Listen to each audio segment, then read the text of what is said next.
आज्ञा थरे एही दृश्य को देखंतु। यह कौनसी साधारण कार्यालय नुहे, जेउटा कि एक गुरुत्वपूर्ण कार्यालय। एही कार्यालय रे जेउ माने निज निज कार्यभार तुलाउछंती सेमाने ही एही घटना को नै हृदयंगम करुथिबे।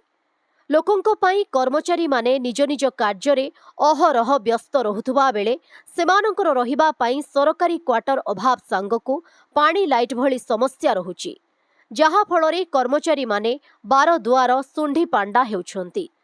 सेहिभଳି कार्यालय अवस्था कहिले न सरे। वर्षा ऋतु आसीगले कर्मचारी अवस्था आहुरी खराब होई पड़े।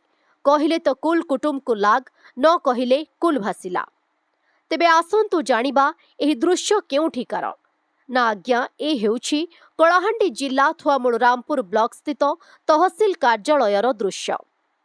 एही विभाग रे कार्यरत कर्मचारी मानक रहिबा पई सरकारी क्वार्टर अभाव सांगको पानी बिजुली भली अनेक समस्या रहिथिबा जोगु कर्मचारी माने बार दुआर सुंढी पांडा हेउछंती।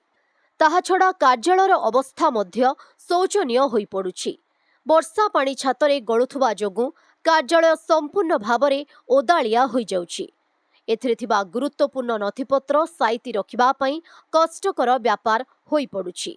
छातरु पानी झरी जिबारु स्थाने स्थाने जरी घोड़ाई देई नथिपत्र और कंप्यूटर को सुरक्षित रखिबा घटना देखिले आश्चर्य लागुछि। एही तहसील कार्यालय को प्रति वर्ष रिपेयरिंग पई ठिकादार काम करूछंती, हेले कोन हेबा जहा पूर्वम ताहा परम। केवल ठिकादार पोषा नीति आपणैबा छड़ा आउ किछि लाभ नाही। एने आमे तहसीलदार को पचारिथिलु, हेले तहसीलदार महाशय कैमेरा आगरे कहिबाकू मना करिथिले।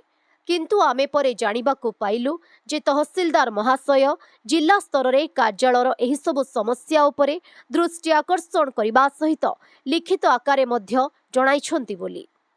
हेले तहसील कार्यालय प्रति कौनसी प्रकारे जिला प्रशासन किंबा जनप्रतिनिधि ध्यान देउनथुबा अति दुःखदायक घटना अटे। कार्यालयर सुव्यवस्था और कर्मचारी रहिबा पई सरकारी क्वार्टर, पानी और बिजुलीर आवश्यकता रहिछि।